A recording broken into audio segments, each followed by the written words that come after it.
Okay, I believe we're now recording. And I've got just a screen record backup that'll have some of this early stuff that can be edited out just in case. So hopefully that'll keep recording throughout to give us a backup. Good, good. It looks like I'm recording on this end, and it's good that you're doing that, Louis, as well. So I'm going to begin. Well, welcome to this debut of the symposium, The Polarized Mind, a Psychosocial Theory of Human Destructiveness. Now, due to the virtual format of this symposium, we have chosen to limit ourselves to approximately 10 minutes each. But afterward, we will have a general discussion about what we have brought up during these talks. So we're very much looking forward to this symposium. We have three other wonderful scholars in this area who are going to be talking about various aspects of the polarized mind, from international aspects to our own discipline of psychology, to some approaches to dealing with the polarized mind. So first I'm Kirk Schneider, I should mention. I'm going to set the context for our speakers to follow me. And I did want to mention their names. We have Mohsen Fatemi, and then we'll be followed by Oksana Yakushko, and then followed by our discussant, Louis Hoffman.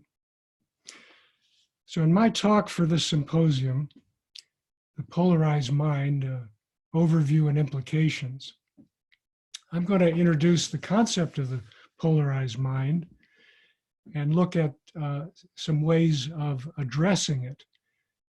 Now, this again will be a very brief overview.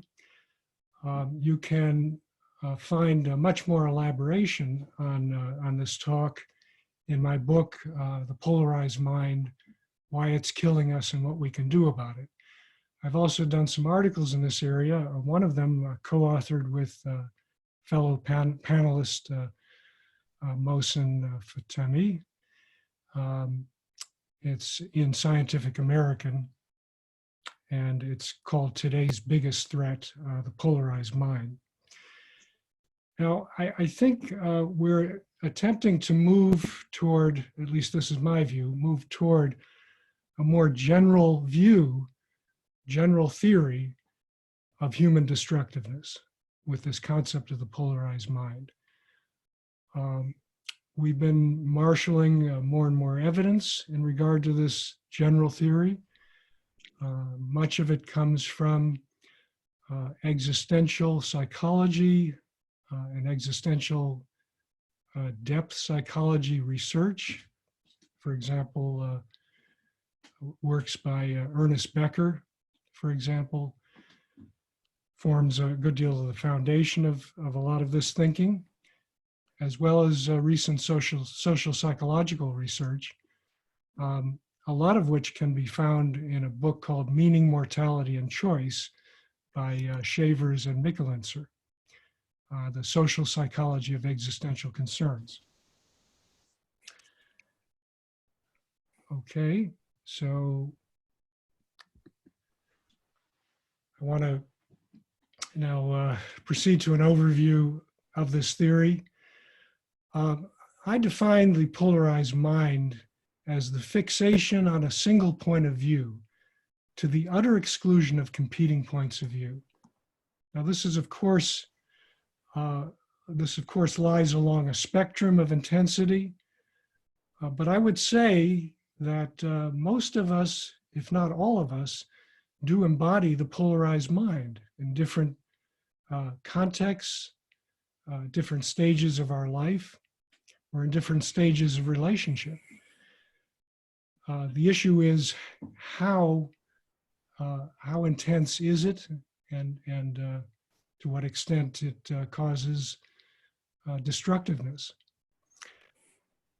I also would contend that the polarized mind is one of the chief scourges of humanity from time immemorial. And I'll touch on that momentarily, but seems to me that this is a problem that we never really seem to learn from or learn enough about, and keeps getting transmitted generation after generation. It's also a very intersectional theory in that it cross-cuts individual functioning, social or collective functioning. It's evident in cultures, in organizations. We've seen it certainly in religious perspectives, and throughout history in business organizations, and even in professions. It's certainly within our own profession as well, which will be touched on later. Now, another perspective I have on this is that the polarized mind has been responsible for perhaps more death and destruction than just about any other psychosocial mindset throughout history. And actually, I think a lot of the people who have embodied the polarized mind have not fallen into camps or groups, if you will, that traditional psychiatry and psychology has examined very closely. I like the analogy of basically dividing people up into two groups. We have the diagnosed, where people who are traditionally diagnosed as mentally ill or mentally disordered, whom we see in our offices or in institutions. And then we have the vast swath of humanity that I call the undiagnosed. And these are people, many of whom have been celebrated throughout history, but who have exhibited extremely destructive, polarized minds and actions in humanity. And I don't have time to go into the long list of such people, but I think you can imagine that you can probably imagine many of who these people are throughout history. They've been social, political, religious leaders and cultures throughout history, and traditionally they're not really seen as psychopathological. People like Erich Fromm have written about them in books like The Pathology of Normalcy, and R.D. Laing as well. But I think it's time to revisit just how pernicious this mindset has been throughout history. So what is the basis of the polarized mind? In my studies, the chief bases are fear and anxiety. And this fear and anxiety has come generally from individual and collective trauma. We see this almost consistently throughout the polarized mindsets of both cultures and individuals throughout history. And that trauma seems to be rooted at the deepest levels in a sense of insignificance, of helplessness, the sense of groundlessness, of being in a free fall. The fabric of one's routine and familiar ways of living have been just ripped away, and one is laid bare to the groundless terrors, really, of existence. At least that's one side of existence. And so people in this free fall and this sense of insignificance, of not mattering, do everything they can to avoid any hint of that kind of dissipation. And so as a reaction, they tend to warp into states of overcompensatory grandiosity, conceit, and certainly violence. And this is an extremely difficult state to restrain, because so much of the valence has to do with opposing and getting away from, again, any hint of being small and unimportant. Now, just to quickly distinguish between extremism and the polarized mind. I mean, the polarized mind is an extremist mindset. However, extremism is not always representative of a polarized mind. Extremism, if it's based more or less on choice and deliberation rather than fear and panic, it can be the basis for very rejuvenating revolutions or transformations, both individually and culturally throughout history. I think we can all think of examples of that.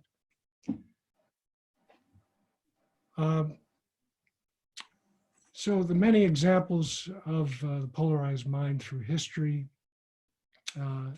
again, I don't have time to go into these, but I think we can begin with the first recorded histories of humanity that go back to Babylonian myths. We see them very powerfully, for example, in a myth called the Enuma Elish, which is about the mother creatrix, Tiamat, and her husband, Apsu, who basically created and controlled the world until their kids came along. And their strict emphasis on keeping a certain order to the world began to crack up as the new generations came up and challenged them. And this, of course, was very threatening for them. And it led to what I call the vicious cycle of the polarized mind, which we've seen throughout history, where the Greeks describe this beautifully in terms of hubris and nemesis, where you have one culture that's overreaching, often because of their own fears of insignificance or trauma in their past, or one individual. And that culture or individual is oppressing, then oppresses another culture or individual, who then reacts back probably as intensely or more intensely than the original perpetrator. And what you've got is, and that's called nemesis, according to Greek lore. And what you've got is an intensifying cycle, a vicious cycle that gets worse and worse and often continues to devolve until some cooler heads are able to reign and restrain that cycle. And we see the polarized mind, again, intersectionally through Eastern as well as Western power centers throughout history.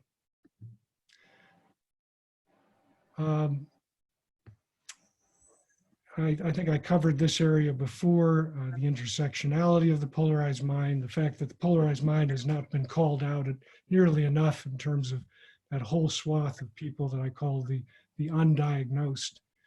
And this is what needs to be made much more explicit right now, so that we have better ways of understanding where these destructive personalities come from and how to deal with them,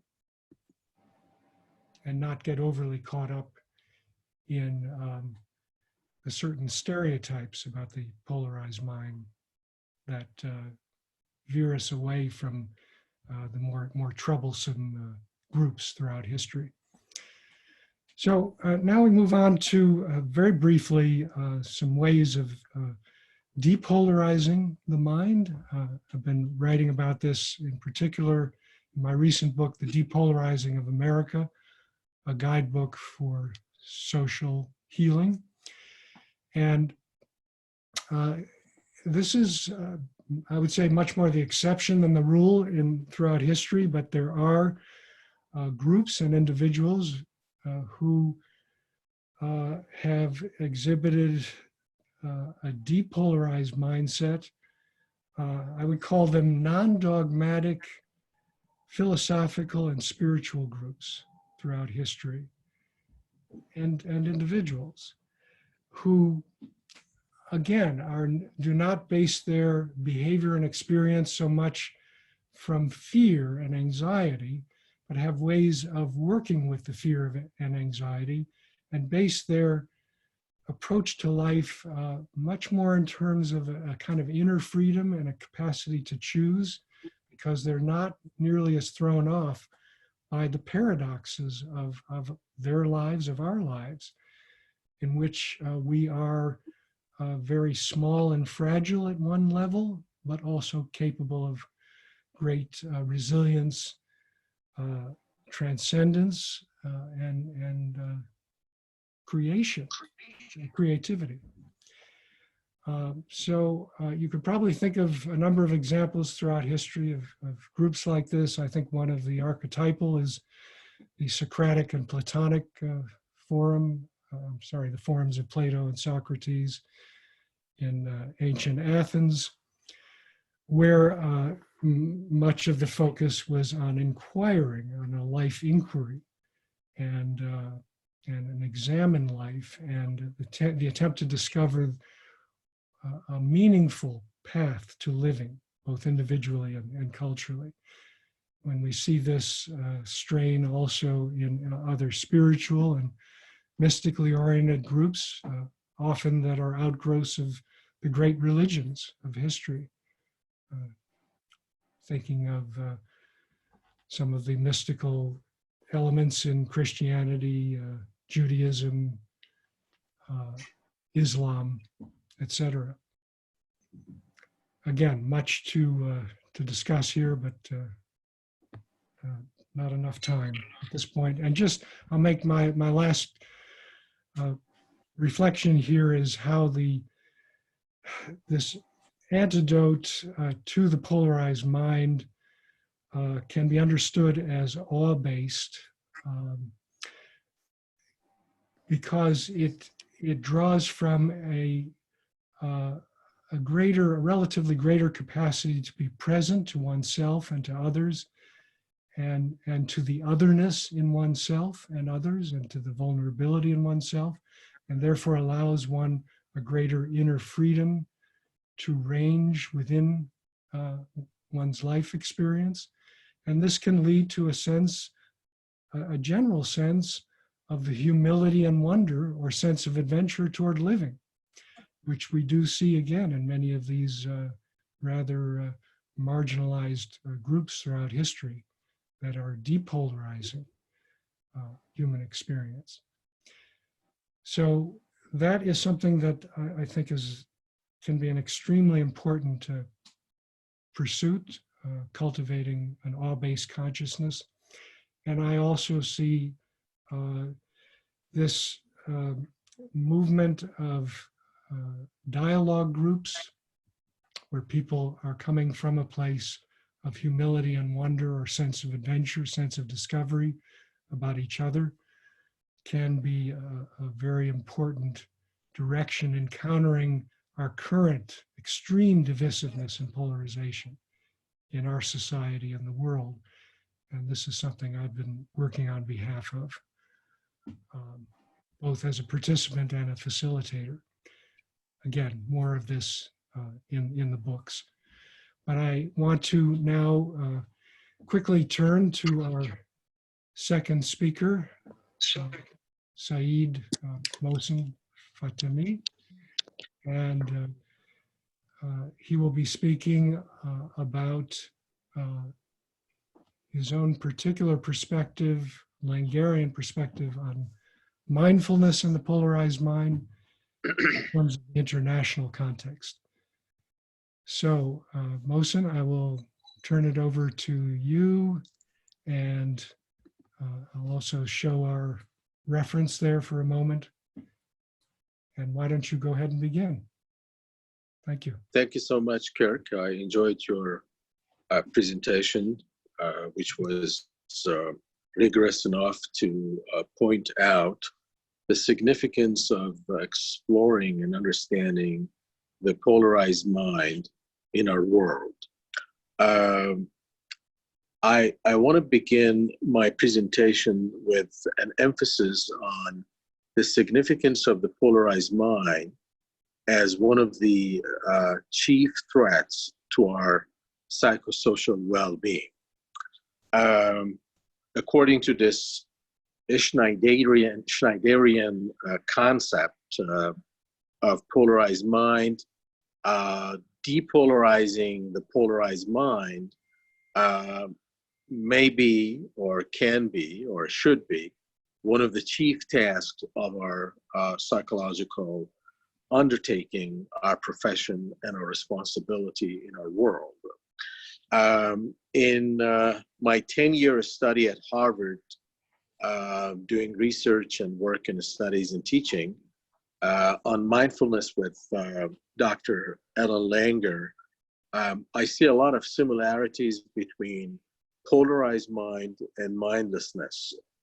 The definition of polarized mind as the fixation on a single point of view to the utter exclusion of competing points of view may resonate with Langerian mindlessness, where one acts just from a single perspective and is insensitive towards context and does not celebrate the possibilities of multiple perspectives that might unfold themselves right in front of one's eyes.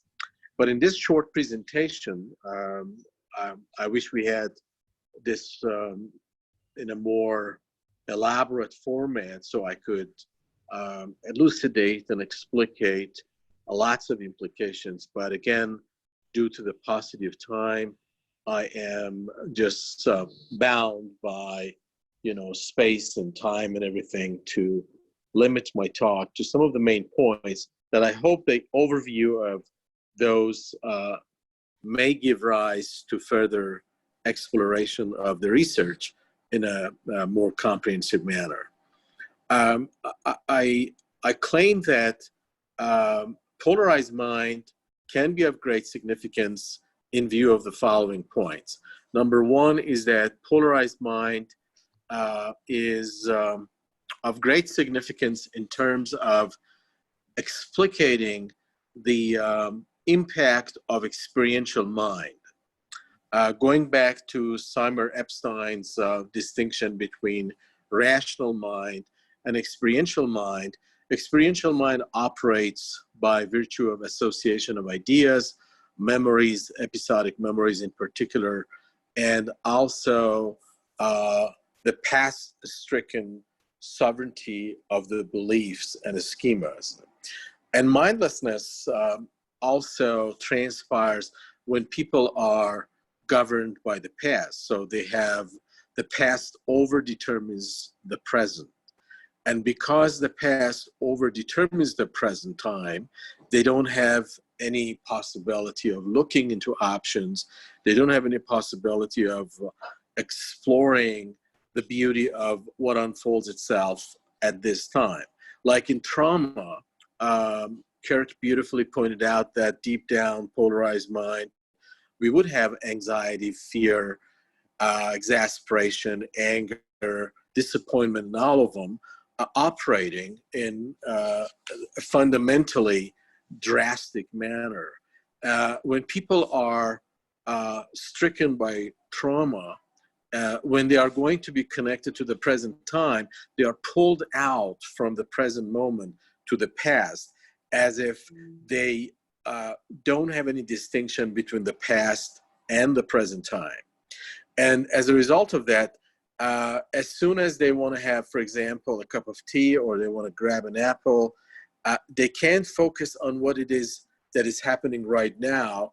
They are automatically and mindlessly taken back to the past. So they remember who stole their apple, who stole their bike, what is it that they did not have, And as a result of that, they don't have that possibility, that capacity of dealing with the present moment in a more comprehensive manner. So the present moment fades away. And because of the tyrannical subjugation of the past, they are somehow overwhelmed explicitly or implicitly on the strength of what has happened in the past, specifically in the experiential mind aspect.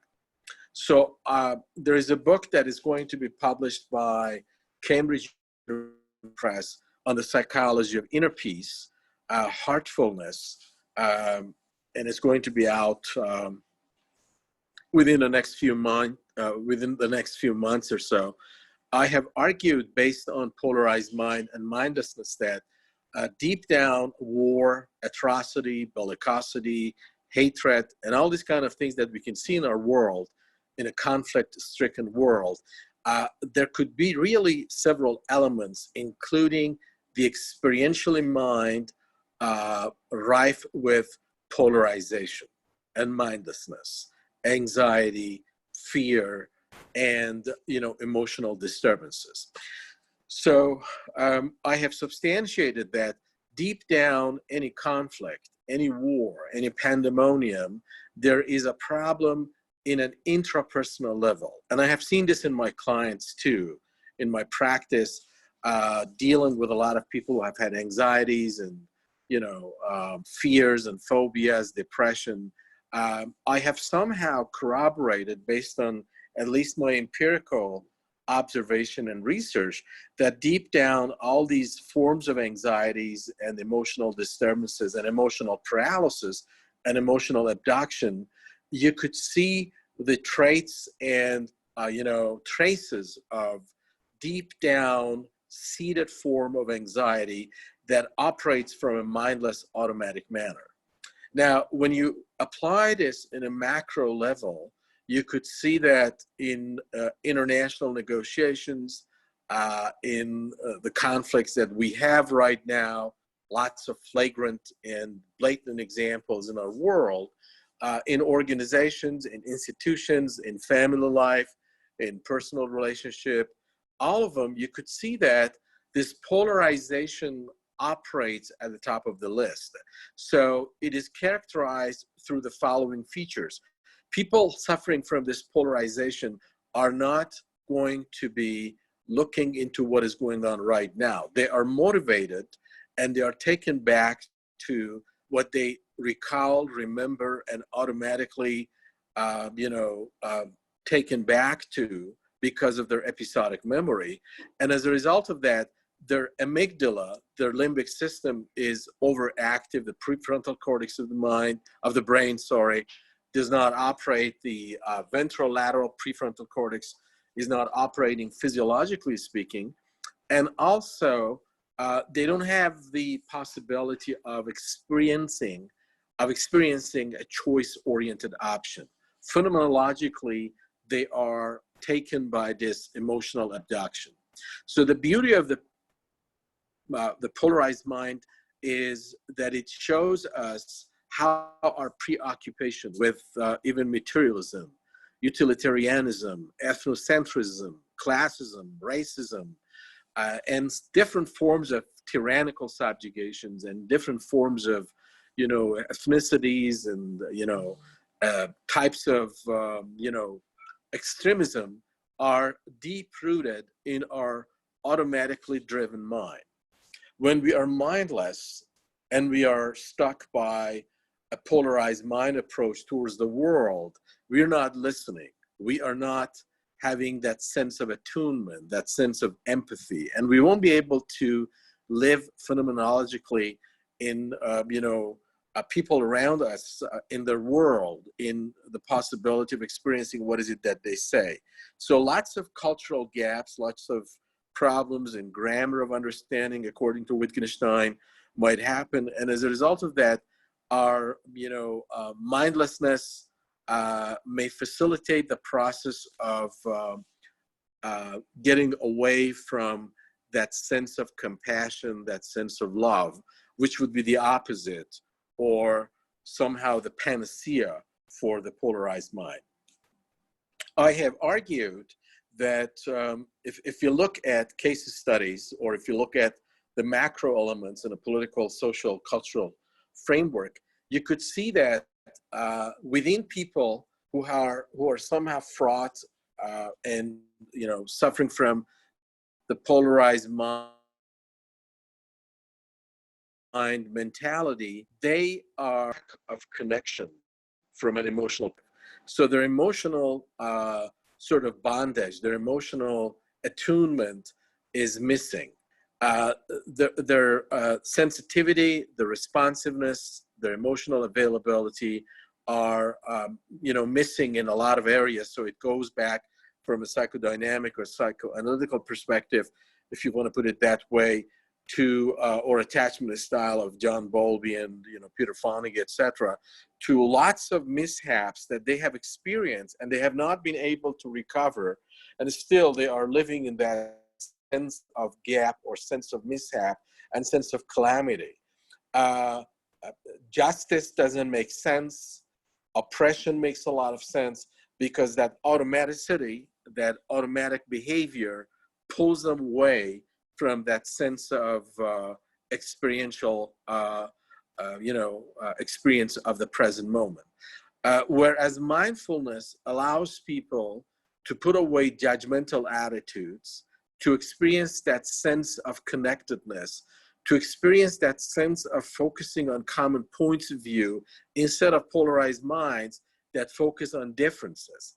So when you look at conversations, or if you do this experimentally, and we've got two groups of people, one filled with polarized mind mentality and the other one mindful, you could see that polarized mind mentality are always, and I'm just saying this categorically because it is almost true, that they focus on differences. They say, oh, you're wearing glasses, I'm not wearing glasses, and they focus and concentrate on what develops gaps, instead of the mindful way that is going to focus on common points. Let's find out what the common points are. Let's find out what is it that you and I have or can have and can explore to have, to develop that sense of bridge, to develop that sense of claiming the values and creating values at the same time, which would give rise to trust, understanding, attunement,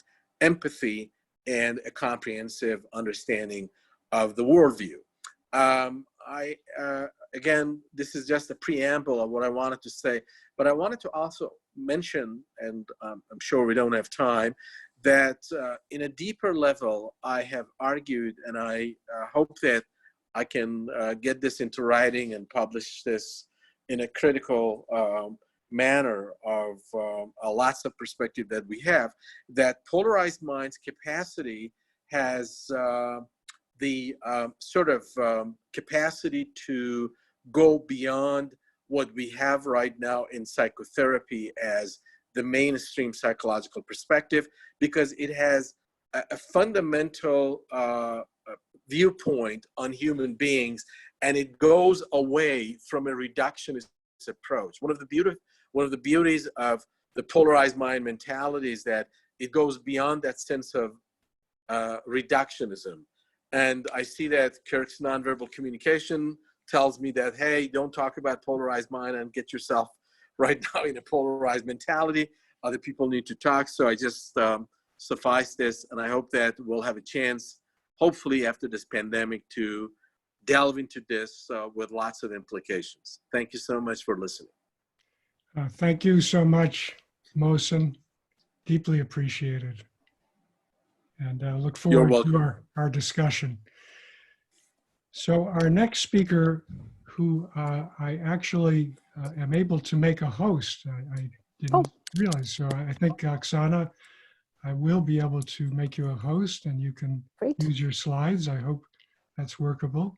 Great. I'm going to try it right now. Mm-hmm. I'm changing hosts, and then maybe you can change back after your time. Let's see if this works. Oh, Louis is a host. Louis, you can make me a co-host. Oh, did I make? I'm sorry. Louis, I think you make, yeah. Oh, I made the wrong, sorry. That's all right. Okay, let me go to Oksana here. Okay. Oh.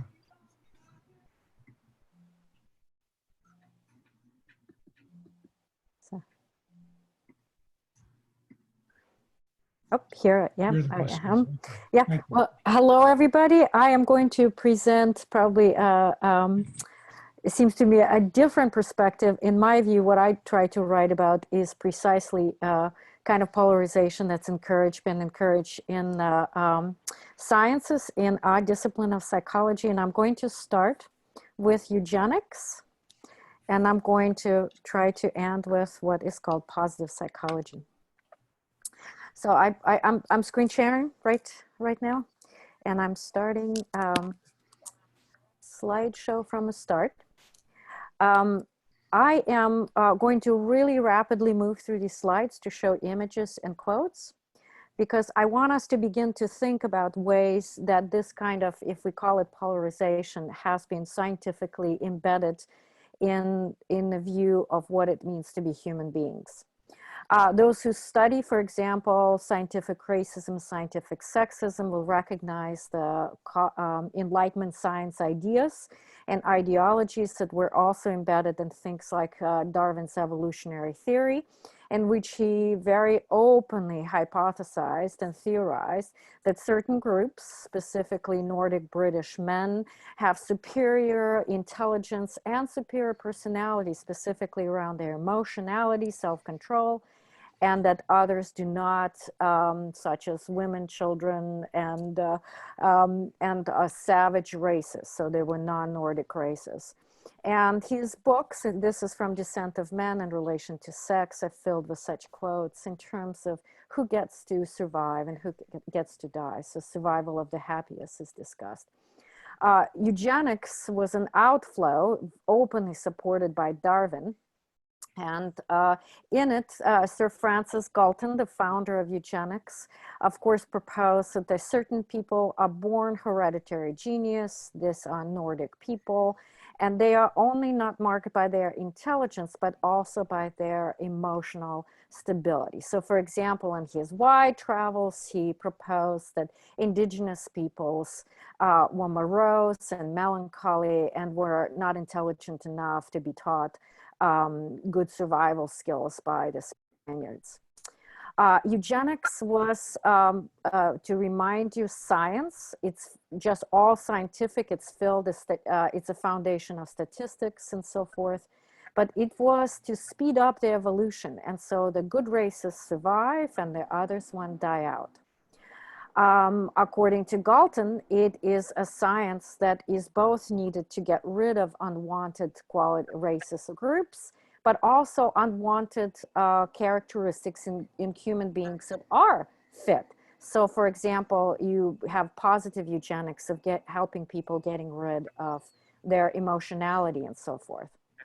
Galton, of course, was very much said that it all has to be science and statistics. So here, for example, he discusses who can participate as paragons for these studies, everyone except cranks, unhappy, or self-sacrificers and so forth. So you create a science that is sold as quote unquote religion, in which certain groups are and certain human characteristics are scientifically proven to be superior. He was among the first to promote eugenic scientific utopias. If you find them, you find them continually now, but everything was promised to be happiness for all and harmony with all human beings. Eugenics, of course, was very central in the United States. If you see American Eugenics Society, it's still going strong. There's a Twin Towers there. But the eugenics was everywhere. Eugenics was especially central to American psychology, academic, professional psychology. So I study Library of Congress and all kinds of archival data, and a lot of our famed founders of psychology were open eugenicists, including John B. Watson, Terman, and Stanley Hall. So what these individuals were very interested in is proving inferiority and superiority through brains, genes, and a lot of statistical studies. On the right, on my right, it's from Louis Hoffman book on intelligence, where he can prove that superior intelligence also means superior personality and happiness. Stanley Hall, who was a very openly eugenic writer and eugenicist, for example, promoted such ideas that should not educate girls because you could cause progressive sterility. They can become biologically bankrupt, and then they don't crave supreme joy of parenthood. And so John B. Watson's writing, John B. Watson, card-carrying member of eugenic organization, he cites eugenics, cites eugenicists, uses prediction and control as a foundation of behaviorism. But what he teaches is for civilized nations to dwell together wisely and happily. H.H. Goddard is most infamous of eugenicists, who I would say directly and indirectly responsible for deaths and sterilizations of probably millions of people worldwide, was a psychologist who also promoted that his ideas were for happiness and for achievement in every community. In his Vineland Asylum, the quote-unquote feeble-minded people with developmental disabilities were put into hard labor, and such as cutting forests. He promised that these were happiest places in the world. So how happiness is constructed. Please read these individuals. Here's Stanley Hall writing on the problem of so-called Negro and Indian, and talks about their emotional, imaginative, superstitious, excitable passions. And John B. Watson, who similarly, including in his book on behaviorism, 1935, differentiates human emotions between Black people and others. Louis Hoffman, whose intelligence is very much based on eugenic racist ideologies, continually emphasize that these kind of people are not intelligent and are not happy, but happy and optimistic people are the white superior individuals. People who had any kind of mental illness or who suffered or had, for example, melancholy or depression, were encouraged to just kind of not receive treatment, because if they die off, it would be eugenic gain. I want to highlight that people eugenicists, this is from a book of eugenics called Eugenics and Sex Life from 1914. It's filled with images of brains, and it offers a brain training program, which includes things like deep breathing, thinking good thoughts. And here's one quote from it. Never look on the dark side of anything. It has no bright side, don't look at it at all. Look at something else. And it develops brain paths to laws of health. And so I wanted to highlight that eugenicists are going strong. They've been supported by some of the most racist organizations in the country, such as the Pioneer Fund. And not surprisingly, they invest in studies of personality and happiness. To remind you who the Pioneer funded people are, of Bell Curve, the Herrnstein and Murray, and Rushton, and so forth. But among them is Eysenck, you know, the very considered third most famous psychologist. Please read about, he's been very much explored for his misconduct, including promoting eugenicist ideas. Here is Bell Curve, who's promising utopias, you know, getting rid of cognitive unfit people. To positive psychology, which I study about it, because positive psychology, may be surprising to you, is actually filled with rather eugenic-like ideas. Learned Helplessness, once again, he's done on torturing, like eugenicists, lots of animal studies on dogs. If you read Seligman's original book, there are quotes such as that welfare is wrong, it undermines dignity and makes people learnedly helpless, makes Black people angry with white people, Seligman says, because of the welfare. Do read the Hoffman report, because while all of this is going on, learned helplessness is used for torturing. I also want to highlight that in his books, and Seligman routinely attacks what he calls progressive sciences, anything that's on social reform. All you need to do is to not blame anybody else, but be individually responsible. And that's what's important. And so here are quotes. So contemporary American demagogues who play the race card, invoking reminders of slavery at every opportunity, create same vengeful mindset. So in my position, history is vital, personal history, collective history, because without it, we do not understand what the kind of things that we unconsciously live on. So Seligman, says, don't think about your environment, flow through sports. Childhood is overrated. Race is not important. It's all genes. So, in positive psychology, lots of pioneer-funded genetic studies appear, and claims such as character and heredity only are responsible for what people do. In fact, the genetics of positive psychology are remarkably the same as proofs of Black individuals' unintelligence, at the same level as so forth. So just to say, there's studies, and then they claim that, and I'll finish soon, racists are just merely unhappy people. And if you warm their hearts by positivity, they'll stop being racist.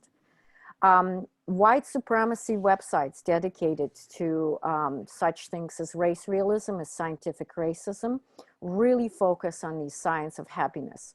So for example, you should know that there is produced scientific research that shows that diversity makes us unhappy, that people who are happy have Nordic DNA, that conservatives make happier people, authoritarians is good for us, diversity makes us unhappy, and that there's a gene that apparently found in white people that helps us process negative emotions.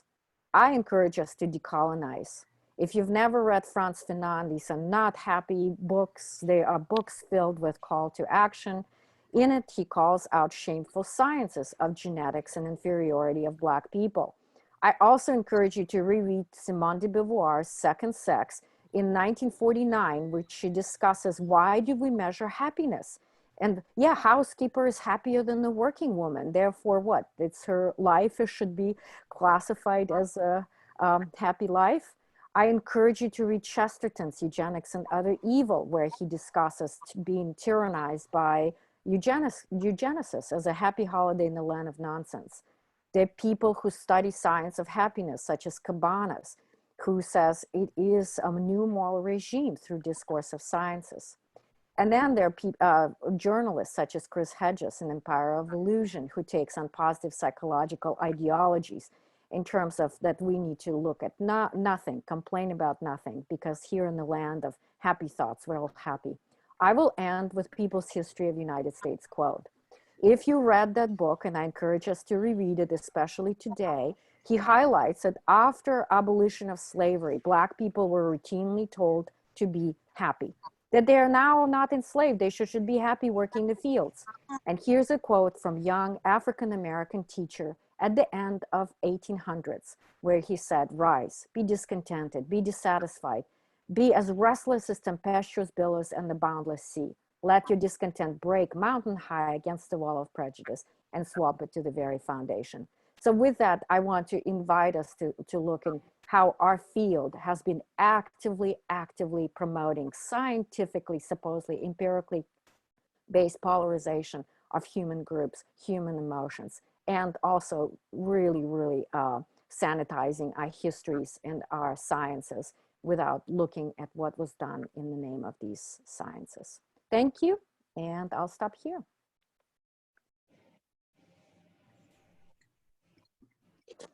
Thank you so much, Oksana. Much to reflect on and hopefully to bring into our discussion. Now we go over to Louis Hoffman to give us your commentary on these presentations. Louis? Thanks, Kirk, and thanks for inviting me to be a discussant. And I want to start just by saying how much I appreciated all three of the presentations. Each of them were fascinating and are worthy of a lot of discussion just based off of those. As I was listening to these, the notes that I took really kept drawing me back to what's happening in our culture today. We're living at a time where we see polarization having such dramatic impacts in so many ways between a number of the racial protests that are happening, a lot of the reactions around COVID-19. And I think using these as lens towards some of these topics may be very fruitful. And my comment just is first that it's been astounding just to watch with this concept of polarization, how it has influenced so much of how we've interpreted science, how we've interpreted the words of experts that around this COVID-19 issue. And many people are rejecting a lot of science, and instead they're choosing what they read in science, what they believe in science, by whether it agrees with their political views. It's a fascinating case study in polarization, I think, in many ways, that while there have been some poorly designed studies, for example, the study that warned about the dangers of CO2 with masks by putting a CO2 meter under the mask, and been widely debunked even by the maker of the meter that was used for this. But yet many people are using and promoting this because what they believe is from science is viewed so much through these political lenses right now. But I'm going to go to some notes that I took down during this. And within each of these had some questions that, if we have time, may be able to deal with in the discussion portion when we're all coming back.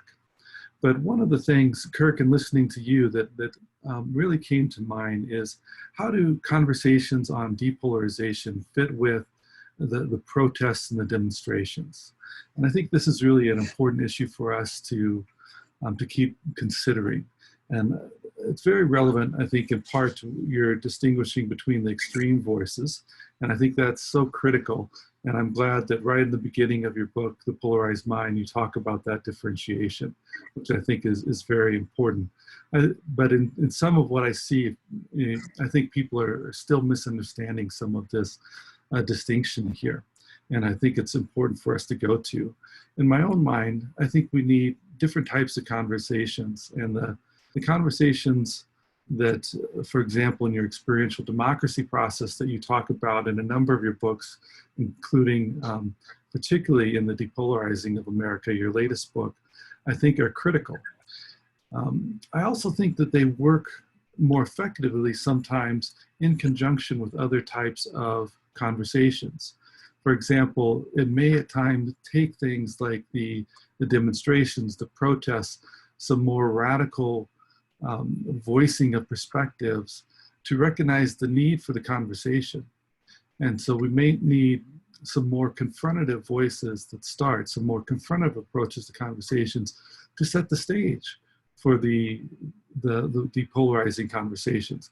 And this is not to say by any means that as we do this, that some of these, the protests are only useful towards moving towards these other conversations, but to point that at times that they can work together. I don't want to devalue by any means the value of the protests and the demonstrations that we're seeing in particular. And another issue that's, I think, closely related to that is there is a lot of concern now about this idea of quieting voices that don't fit with the comfort level of the majority perspectives. And so often those in privileged positions end up setting the tone for conversations, which in itself can be very oppressive. I think there's the potential. I don't read it as what you're doing in your presentation or your books, Kirk, but I think there's the potential for some of these concepts to be misused to try and silence some of the voices that, Kirk, I don't believe you're trying to silence at all. But I'm curious as to just some of the reflections about this. Mohsen, I really appreciated a number of things. The mindlessness that you talked about, I thought was very valuable. And I was particularly glad that you brought in trauma. And as I'd already been thinking a lot on this connection with some of the protests, the demonstrations, the Black Lives Matter movement that I think are so important and vital right now, I was thinking about trauma in relation to that, because there's been trauma is a very important place in these conversations, but it's often missed. We forget about that aspect, which I think is something that's quite disconcerting. And I really like that you brought in empathy. Empathy and culture has been one of the areas that I've really been interested in and doing some writing about recently. And I think that the connection there around trauma and these demonstrations and conversations right now are so critical. What happens with a lot of people, a lot of white individuals in particular, and other people from privileged backgrounds, it's easy to miss the role that trauma has played in the development of a lot of these presentations. When you have been experienced over and over in the intergenerational trauma and the cultural trauma, experienced over and over the violence directed towards people that look like you, the people that look like your family. This plays a significant role in there, and it needs to be a consideration in these conversations. And so I'm curious if you have thoughts about how trauma can be introduced into some of these conversations along the lines of the Black Lives Matter movement, the protest movement, and the demonstrations that we see happening right now.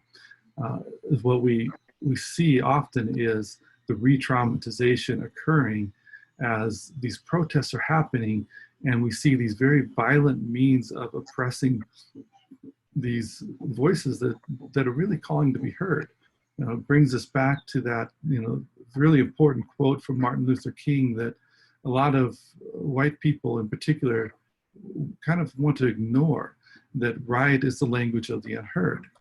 But that is such, I think, a critical thing for us to keep in mind now. And moving on to Oksana, I think that the work that you're doing is so important on two levels, and that historical level. That I've taught history and systems courses. It's one of my favorite courses to teach for many, many years. And it's one of the conversations that always comes up, is that so much of the racism, the sexism, the eugenics, that gets kind of written out of our history. You don't see it, or it gives us very passing consideration in a way that almost suggests that this is not something that was really a major part of the history of psychology, but it is very much a part of the history of psychology. Mary Daly, I'm going to forget the title of her book, Beyond Godfather, actually, I'm going to remember it here. She talked about in religion, questioning, is patriarchy so deeply embedded in religion that it's no longer possible to save it? Do we need to just start over from the beginning? And I think we can ask that same question and a variety of similar questions about psychology. Is psychology something, is the patriarchy, is the individualism, the hierarchy, is it so deeply embedded that it's no longer savable? Or can we find a way to save it? And I think what you're talking about, Oksana, the decolonizing perspectives, is really important and connected to that. And so I'm curious if you have further thoughts about that. And quickly, I think I've got less than a minute left here to talk about the positive psychology. And I really appreciate the way that you've brought up the critiques of positive psychology, that being myself really deeply embedded in humanistic psychology, there's been that tension between humanistic and positive psychology for quite some time. And at times it's reactive. And you bring a great depth to it that I think is really important. There have been some other critiques of positive psychology that I think are showing promise. That the book, Perspectives on the Intersection of Multiculturalism and Positive Psychology by Pedrati and Edwards, I hope I'm not mispronouncing that name too poorly, but I think it's an important book in addressing some of this. But I have that same question some in positive psychology, because Seligman has been quite dismissive of the multicultural perspectives. So is positive psychology, is it so deeply embedded with some of this that is it something that can be saved, I think, or is it something that needs to be completely re-envisioned? And so I think that's another related question. And with that, I'll go ahead and wrap up my comments. Thank you. Thank you so much, Louis. deeply appreciate those evocative comments and questions. And now I'd like us to take some time to to reflect on our presentations and begin a discussion about our respective responses, perceptions of what's been brought up. Would anybody like to begin first? Louis asked some provocative questions. You know, Louis, I can maybe start at the very big end, right? Your question. I just my wonder, just the term positive. What does it then split off? What does it? What is then is relegated to a negative? Is anger and sorrow that we witness today, that many of us experience, are mental illness and negative?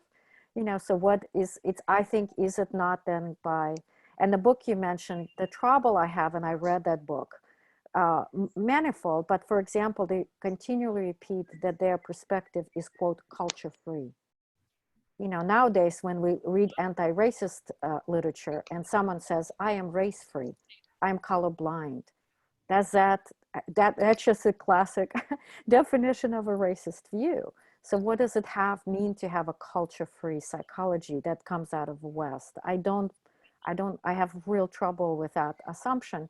And then the only culture that they use from outside, you know, say Kingdom of Bhutan, is a fetishized view of Eastern traditions, because Kingdom of Bhutan has tremendous history of human rights violations and some of the worst sexual violence in the region. So I'm wondering about how the narratives and the sciences, and then the last piece having studied sciences of eugenics, and I found 32 scientific journals of eugenics.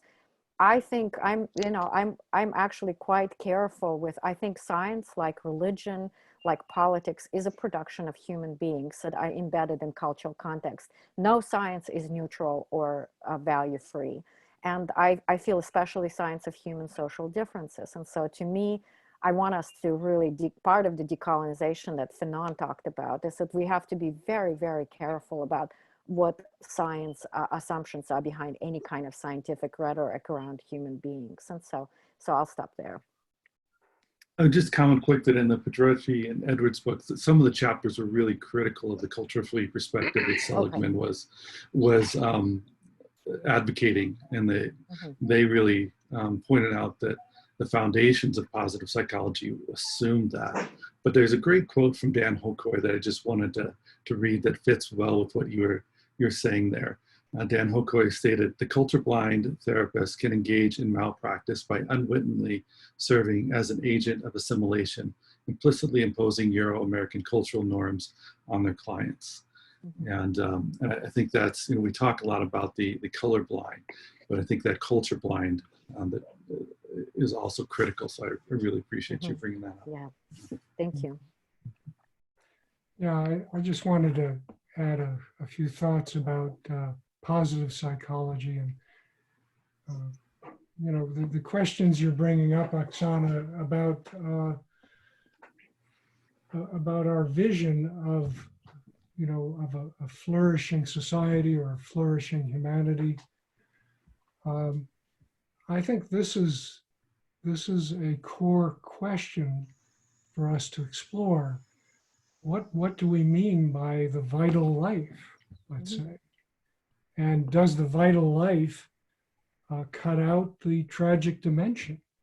It seems like the tragic dimension is one of the threads that runs through a lot of your critique and concerns with eugenics, which I find to be a very provocative interconnection that you made right up to modern times. But what I guess my question is, what is the price of cutting out what we might call the tragic dimension? Our vulnerabilities, our awkwardnesses, our just simply existential decay as human beings, you know, our trajectory toward death. Mm-hmm. Are these all negatives? Mm-hmm. You know, I think you're really raising a lot of those questions. Mystery negative. Is the other, whoever the other is, negative? And I agree with your caution about how we approach these things. It seems to me we really need to be really aware of philosophy here, of questioning our assumptions and delimiting our perspectives in terms of what evidence we've marshaled and where our perspective is coming from. Yeah, if I may, I also wanted to add a few points on this positive psychology, and in line with a confirmation with what Oksana was saying.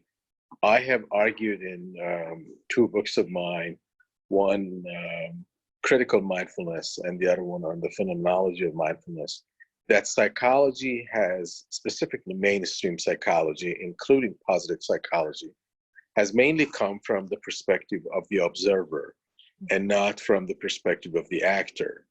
And that perspective of the observer have somehow suffocated the questions and concerns of the actor.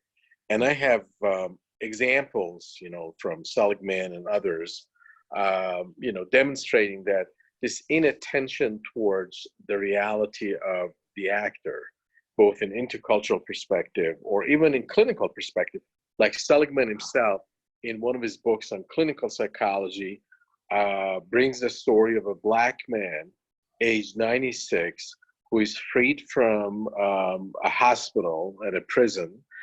He's been, you know, incarcerated for about 46 years or so. And then they say, you know, we apologize, we just made a mistake. You could see the cost of, you know, the wrong diagnoses. And, you know, close to Harvard, this school, which was, you know, I forgot the name, but ABC had a program on it.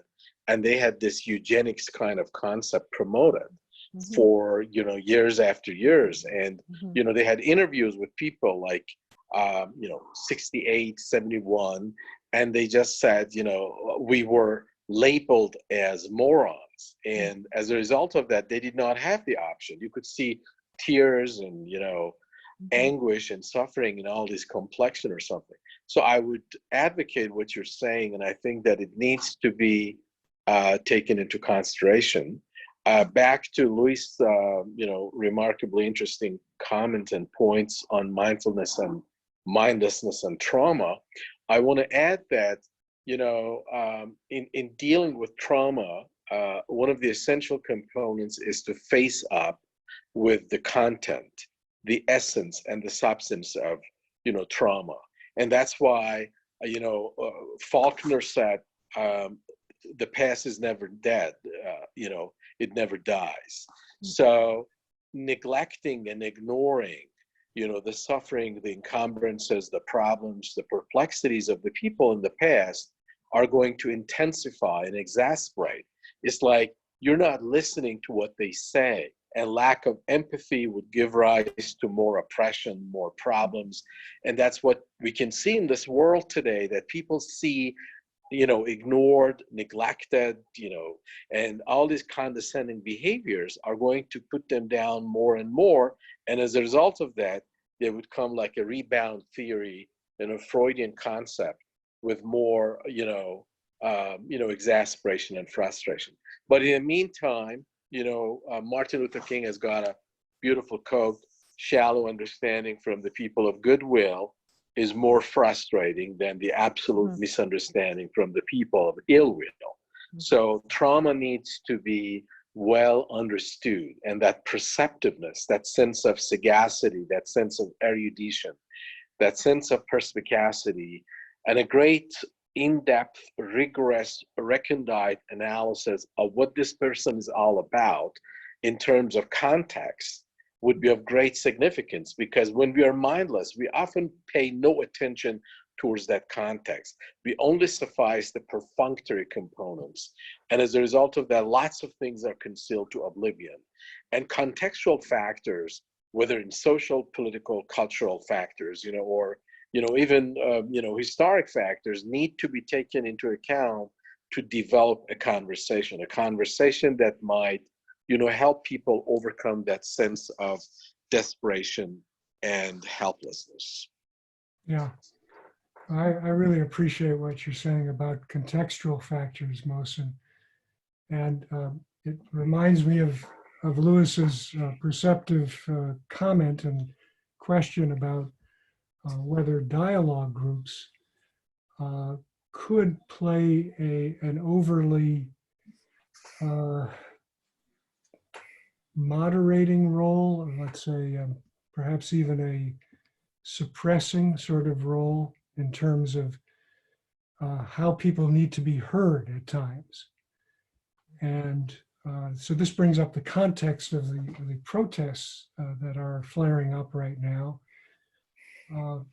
I want to, sympathize with what Louis seems to be implying about the need, the value for extremes at points.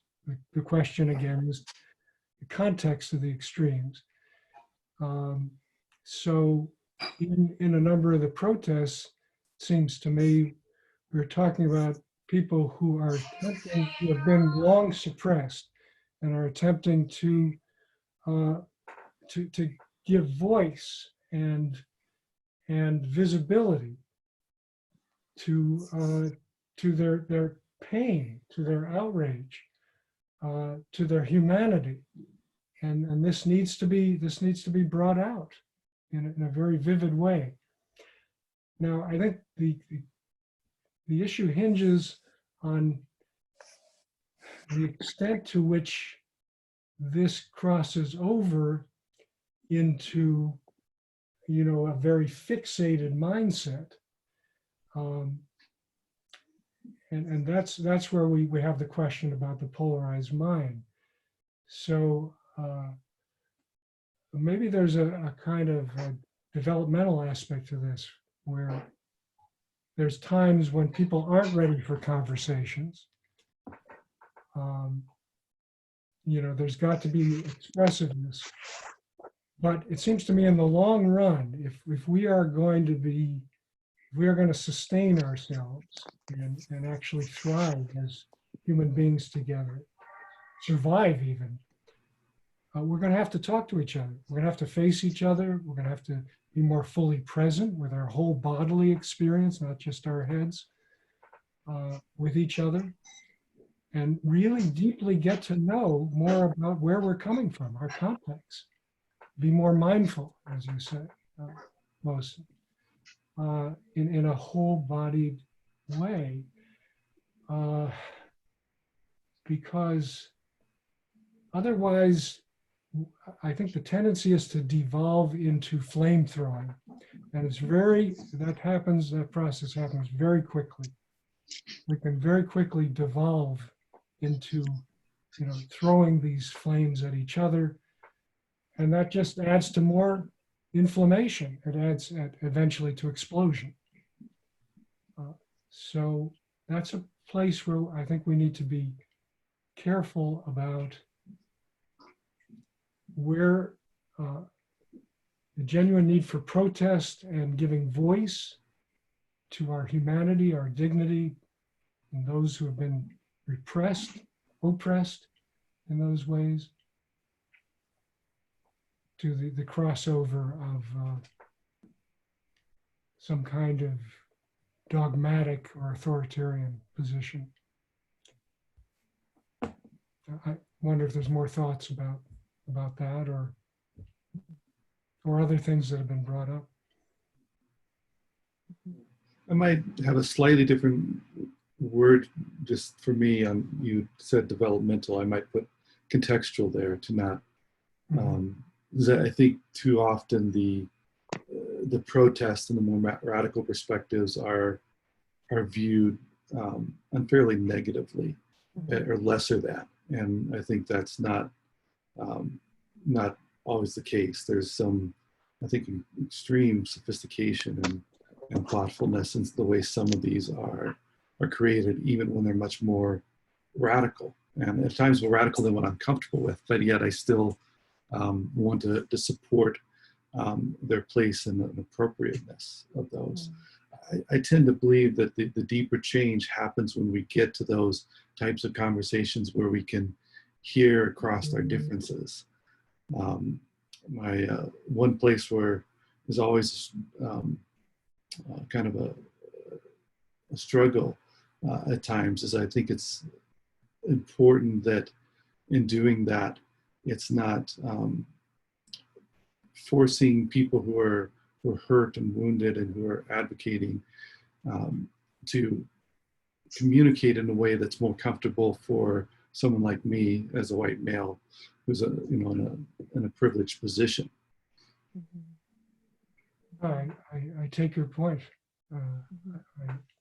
It's a very good point that I think we need to respect a number of these protest movements in their own right, and as being very powerful and enhancing, of the human situation. Yeah, I just wanted to also add that, if we do not try to understand or approach the grammar of understanding of those who might be involved in some demonstrations or protests, and only see the superficial aspect of it, we might miss a lot of points. It's like if you go and in couple therapy, you could see that one of them flies off the handle and goes to bananas, and class starts soaring like a trooper or something. You might describe that as derogatory, unacceptable. But if you look into the deep features, you could have ineluctably given rise.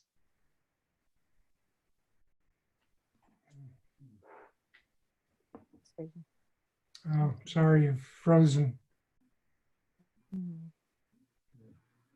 So what I'm trying to say is understanding the contextual factors would be of great significance in terms of cultural, social, political demonstrations of what people are all about.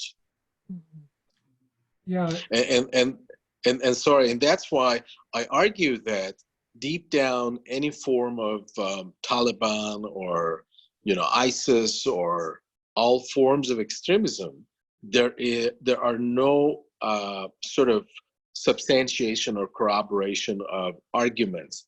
It is just a matter of emotional disturbance. I argue, not only hypothetically, but also empirically, that anyone suffering from any form of extremism, whether religious extremism or political extremism or any form of extremism, he or she might be involved or may have been exposed to some sort of emotional paralysis, emotional abduction. And if you got this depolarization movement, promoted in interpersonal, international aspects, we would have more access towards people's well-being, because that polarization deprives people of looking into a rational mentality. A rational mind ceases to operate when people are subjugated or subjected to their emotionally experiential mind operated from the polarized mind perspective. And this could be even analyzed, like even Karl Marx, you could see that when he was a philosopher and he fell in love with this German girl, and these people of religion deprived him of getting married to this girl because of his anti-religious ideas. He's got this composition in French, and you could see the delicacy of the poems. And in his books, even sometimes unwittingly.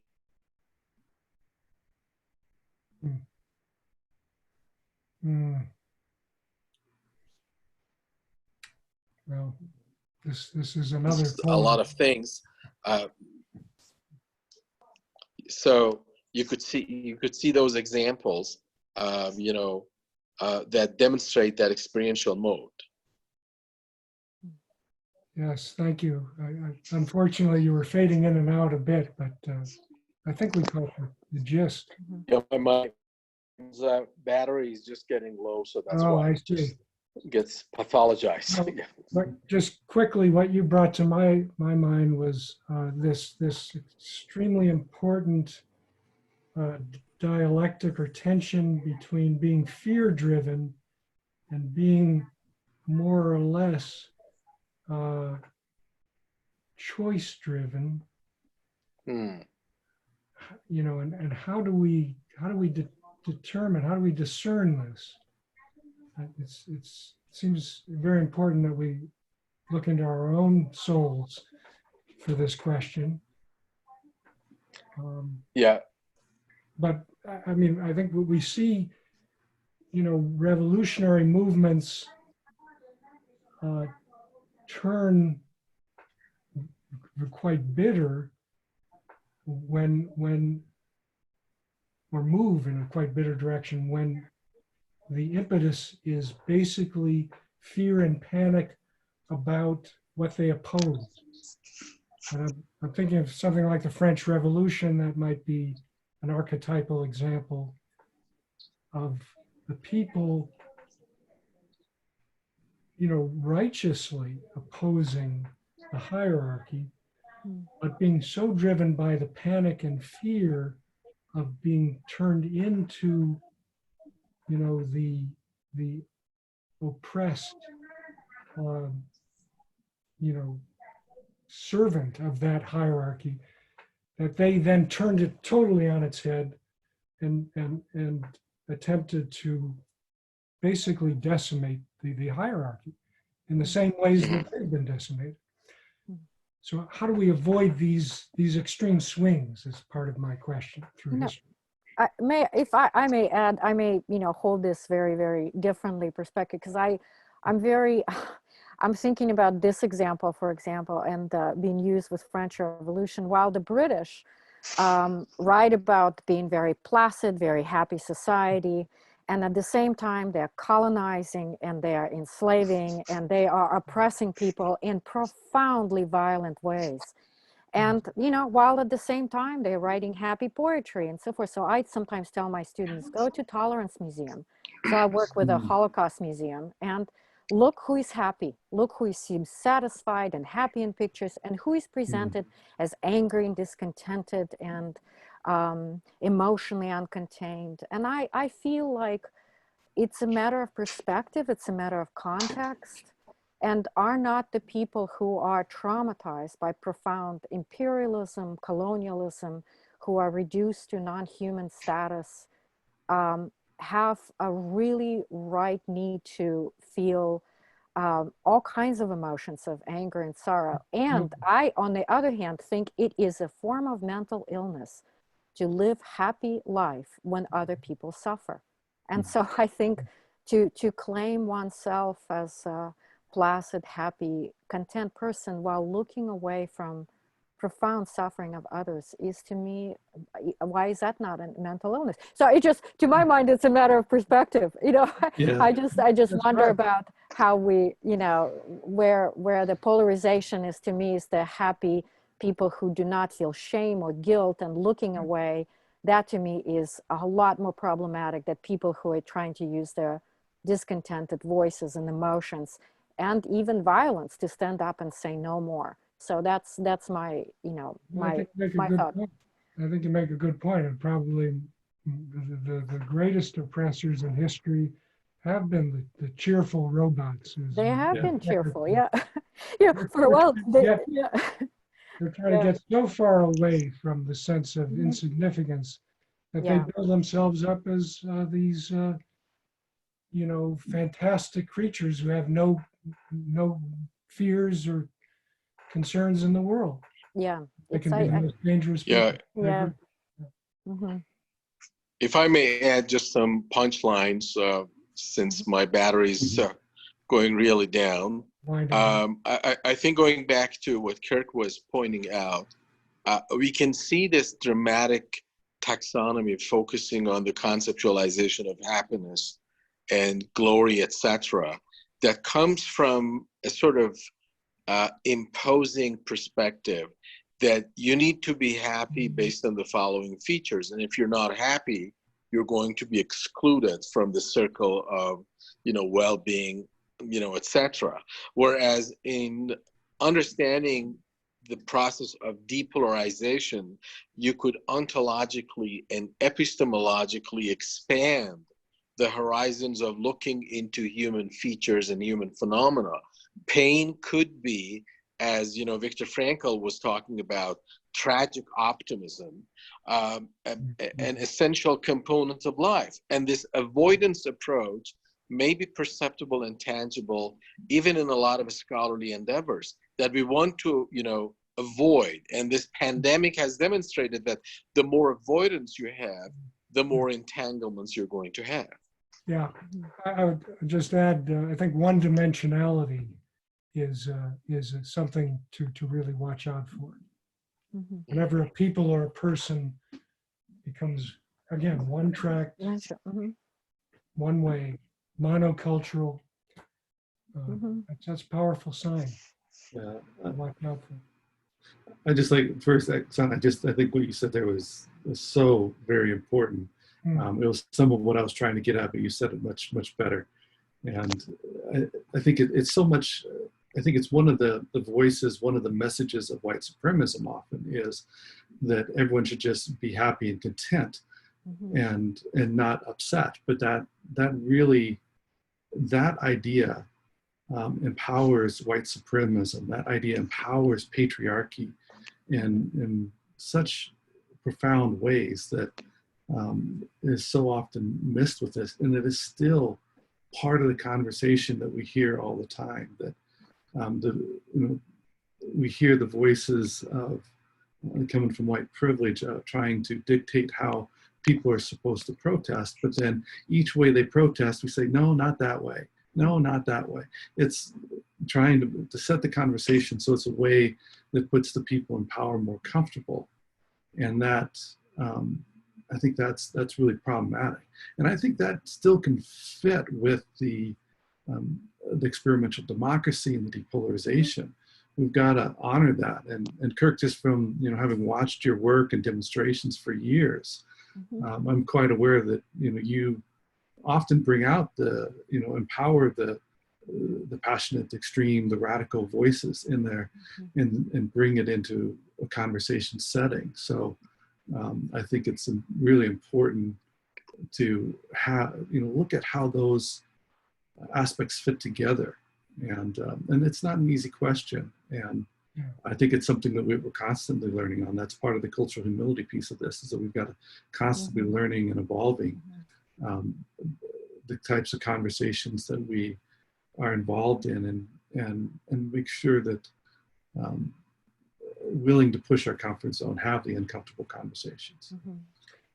Yeah, well, I realize that we're probably coming to our time limit. I feel like we've just scratched the surface, but it's exciting. I mean, it's energizing. I think what we've brought out here, and also how we've really I think vivified the need for deepening this dialogue in a big way, and for bringing out the complexity of it, really. So thank you all so much. Thank you. For the forum. Thank you. Thank you. This was terrific. Thank you for organizing. Appreciate it. You're very Yeah. welcome. Thank you. Thank you, Kirk. Thank you, everyone. Thank Really you. Good to enjoyed see this. you. Bye. Thank you. Bye. Bye. Thank you. Bye-bye. Have a good day. Bye. Bye. Bye. We'll stop the recording.